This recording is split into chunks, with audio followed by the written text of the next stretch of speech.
Daniel, hi. Could you make me a woman? Honey, I'm so happy. Back in 1993, a family comedy arrived that made millions of people laugh and cry at the same time. Mrs. Doubtfire became one of the most beloved movies of the 90s, but the story behind it is even more crazy than the film itself. Instead of playing the role of Daniel Hillard like other actors, Robin Williams unleashed non-stop improv that forced the crew to shoot nearly 2 million feet of film just to keep up with his jokes. And who can forget the legendary melting cake scene? A total accident that Williams turned into comedy gold in seconds. But that's only the beginning. The film has a lot more secrets than even the biggest fans may know about. And today, we're having a look at 15 crazy facts about Mrs. Doubtfire. Number 15. Robin Williams turned the set into a 2 million foot comedy explosion. Robin Williams brought his full comedic talent to every scene in Mrs. Doubtfire, and the crew had to keep the cameras rolling constantly, using up almost 2 million feet of film. It was an extraordinary amount for a movie in the 1990s, especially when film was costly and each extra take added to the budget. Yet, with Williams fully in character, turning off the cameras just wasn't possible.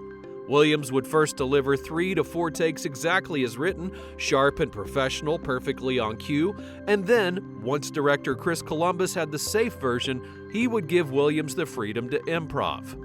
Instead of repeating the same lines, Williams would create brand new jokes, voices, and reactions in every single take. Columbus often used 4 cameras at once to capture his unpredictable brilliance, and he didn't just film Robin Williams, he filmed the cast to get their genuine reactions while they struggled to not break character. Some scenes ran through 15 to 22 takes, not because anyone made mistakes, but because Robin simply refused to stop until he'd poured out every comedic idea in his mind. Tell me, who was your previous employer? I was in a band, severe tire damage. In a band? I just want to know one thing. Are your kids well behaved? Or do they need like a few light slams every now and then? It was less like filming a movie and more like watching a live comedy performance on set. Meanwhile, the script supervisor had the impossible job of handwriting every improv line, frantically scribbling as Williams transformed the script into a launching pad for spontaneous comedy. Enough footage for 3 different cuts of the film, a PG, PG-13, and edgier R-rated version with more bold improv. And all of those alternate takes, unused jokes, and unseen comedic moments are safe in boxes of film that are stored in climate-controlled archives. Number 14. The melting mask was a total accident, and it became iconic. One of the most unforgettable scenes is the moment that Mrs. Doubtfire's frosting-covered face slowly melts under pressure, and that was never actually planned. The script called for Daniel to shove his face into a cake to hide the fact he wasn't wearing his prosthetic mask when the social worker unexpectedly arrived. Except that this was Robin Williams, and under the hot studio lights, the frosting began melting faster than anyone anticipated. Miss Hillard? The water's boiling. Hello! Ah!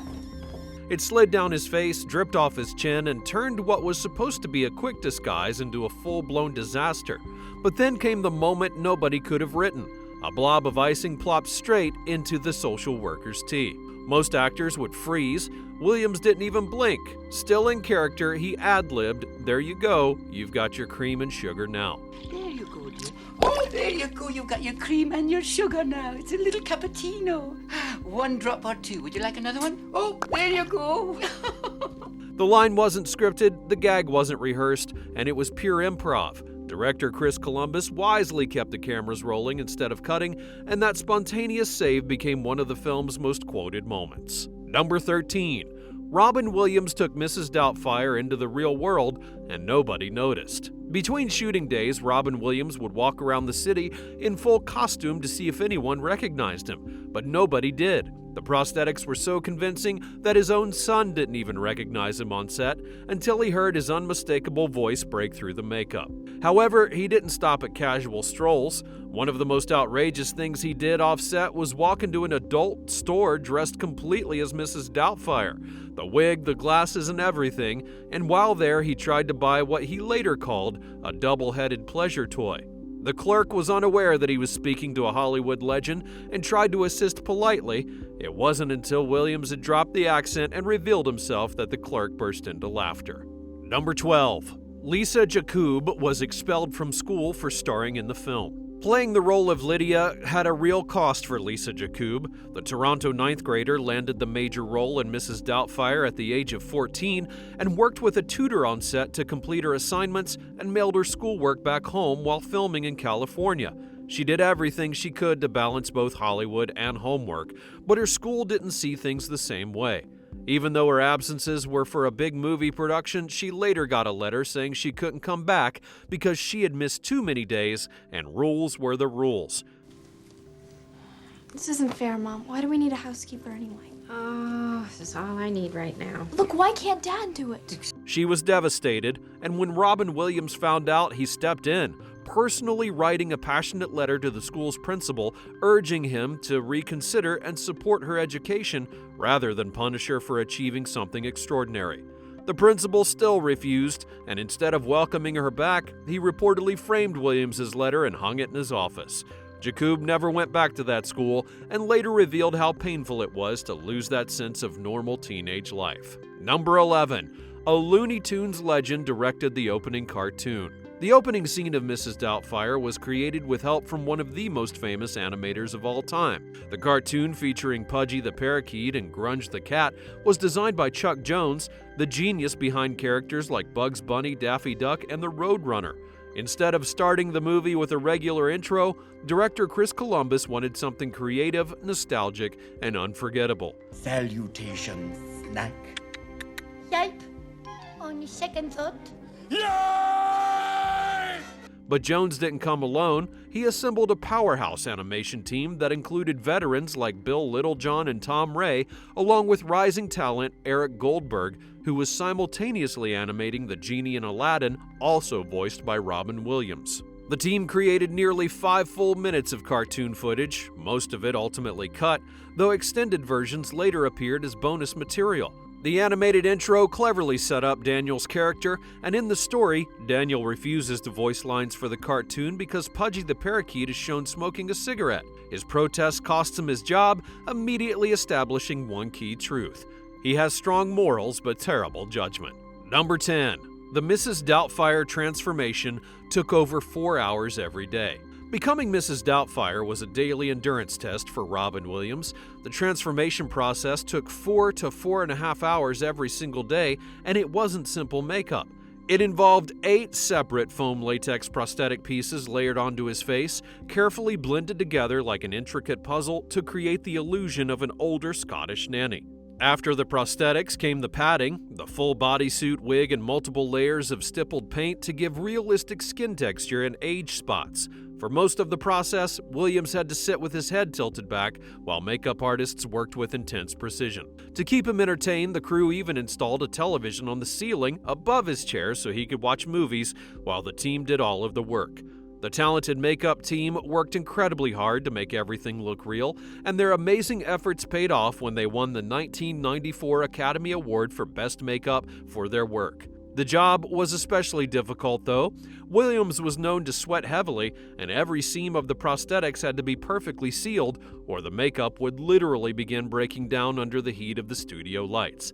Williams jokingly described wearing the full costume as feeling like being trapped inside of the world's largest condom. And on especially hot days, it would begin to soften, turning the transformation into a race against time. Number 9. The ending the studio wanted was completely different. The emotional ending of the film almost didn't exist in the way that audiences know today. Original screenwriter Randy Mayum Singer wrote the story with a realistic conclusion where Daniel and Miranda stay divorced but learn to co-parent like mature adults.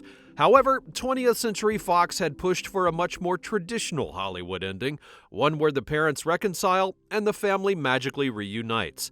In other words, a fairy tale resolution instead of a realistic one. That didn't sit well with people closest to the story. All of the actors and the director were divorced in real life, and they strongly believed the film shouldn't send children the message that divorce automatically ends with parents getting back together if they wish hard enough. Williams in particular was firm on preserving the authenticity. I love them with all my heart. The idea of someone telling me I can't be with them, I can't see them every day, it's like someone saying I can't have air.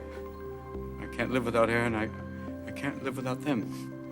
The studio briefly brought in another writer to reshape the ending into something much more conventional, but after strong resistance from the lead actors and director, they eventually reversed course and allowed Singer's original vision to be restored. That decision would give the film one of its most powerful messages: families can change, relationships evolve, and love can still exist even after divorce. The final scene, where Mrs. Doubtfire speaks directly to children about all kinds of different families, only exists because the creative team fought to keep the story emotionally honest rather than artificially perfect.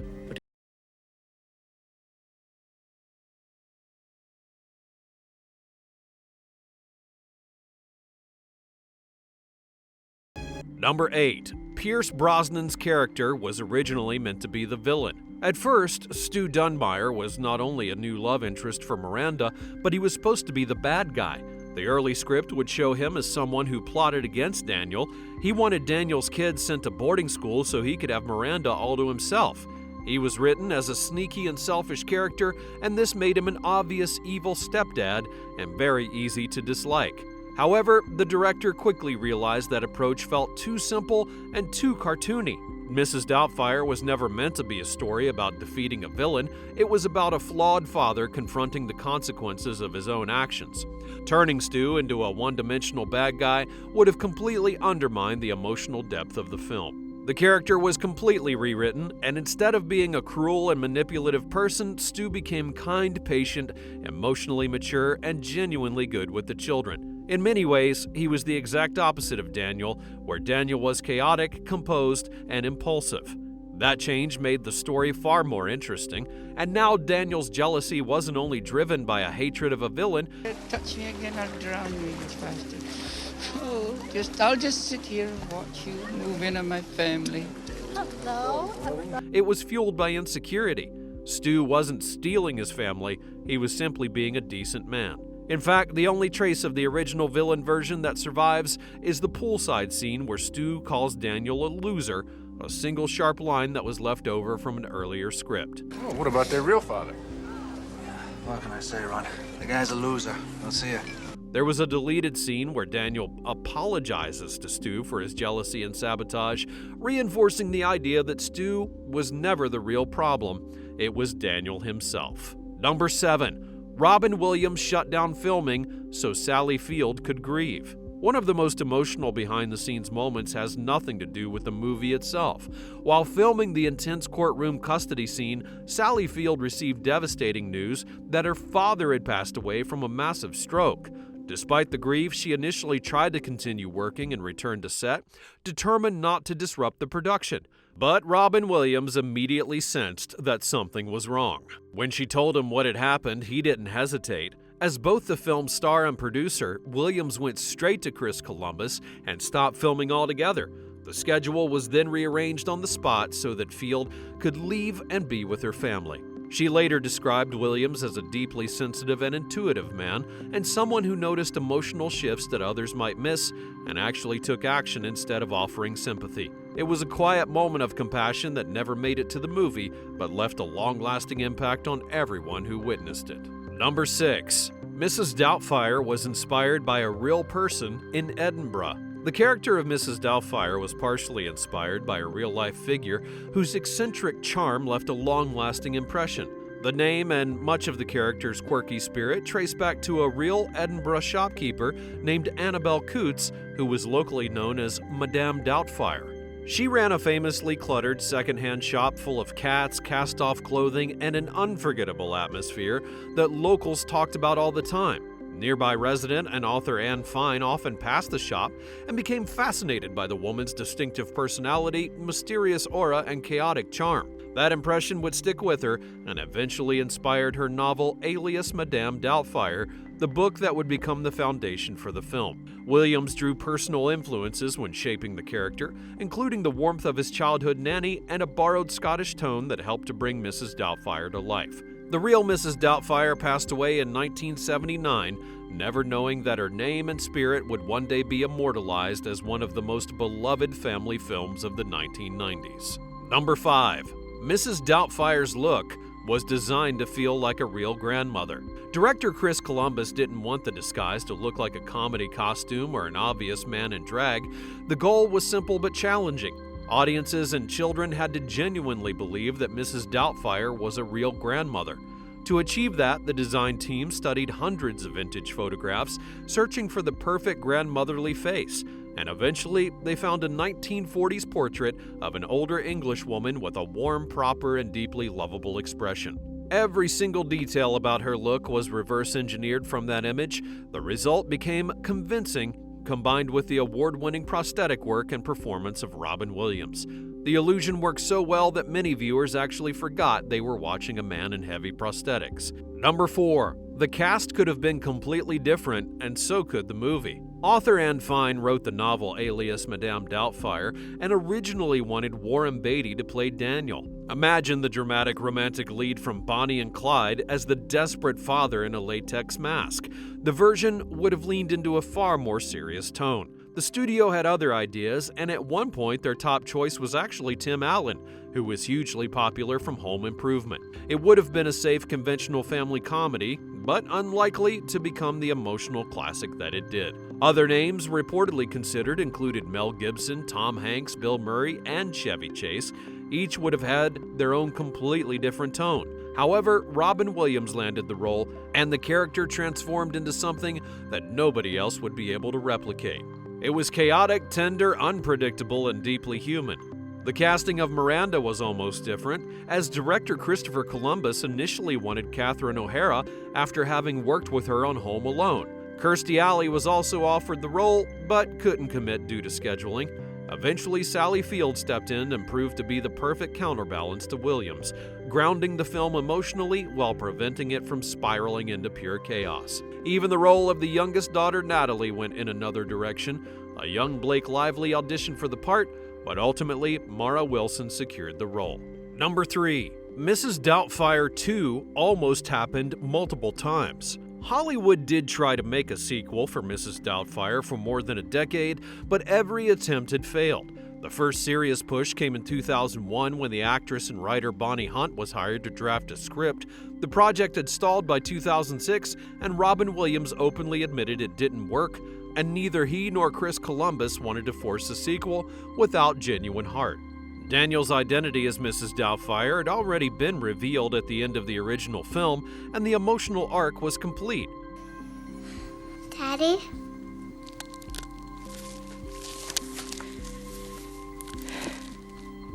Yeah, honey. It's me. Repeating the disguise gimmick felt really unnecessary.